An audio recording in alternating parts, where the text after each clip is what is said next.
Tariffs, they were never the end game. They were just the opening shot in a much bigger transformation. America isn't stepping back from the global economy, it's redesigning it on its own terms. Before we dive into what comes next, make sure to like and subscribe, and if you want to support the channel, check out the links in the description below. Let's be clear, tariffs weren't about punishing allies or starting trade wars. They were the blunt instrument needed to wake up the system sleepwalking into collapse. What Trump has started was a reorientation. For decades, U.S. policy prioritized cheap goods and global supply chains. That meant outsourcing jobs, hollowing out towns, and making America dependent on foreign powers. But those days are coming to an end. Economist Oren Cass put it best. We spent decades obsessed with what's best for consumers, cheap goods, low prices, Walmart economics. But we forgot about producers, the people, factories, and regions that actually build the nation.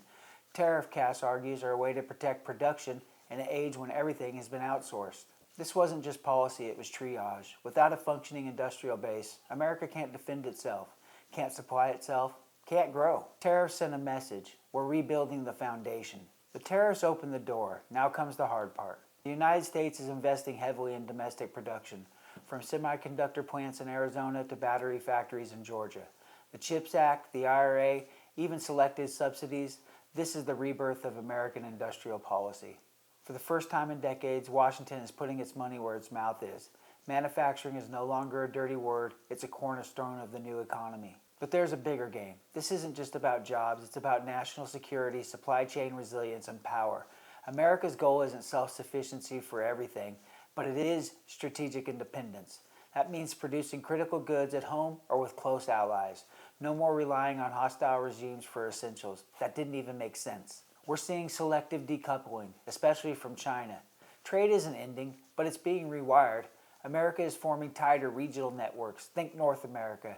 Not just America. Mexico's rise as a manufacturing hub isn't a coincidence, it's a strategy. There are also moves toward reshoring pharmaceuticals, medical devices, rare earth processing, entire sectors we didn't even realize we had lost until COVID-19 exposed the risk. How crazy was that we don't even make our own pharmaceuticals? So who benefits? Domestically, Midwestern towns, southern states, labor-intensive industries. Places that were once written off as flyover country are now becoming production hubs. Internationally, Mexico, Vietnam, maybe even parts of Africa, countries that play by the new rules and offer proximity, political alignment, and supply chain value will win big. Who loses? China, Germany, South Korea, nations built on exporting to the U.S. without real internal demand are exposed. If you're a country that relies on America to buy what you make, but you don't offer stability or strategic partnership, you're probably in trouble. In the short term, yes, consumers pay more. Inflation ticks up, some goods are going to be harder to find. But in the long term, stronger local economies, more job security, less reliance on geopolitical rivals, and a more balanced, resilient economy. America is definitely not retreating, it's rebalancing.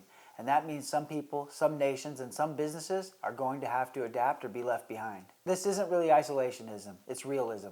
America is preparing for a world where global stability is a myth, a world where shipping lanes are contested, where rival powers weaponize trade, where being dependent on a distant factory is a liability, not a strength. We're designing an economy that doesn't need China or Europe or even peace.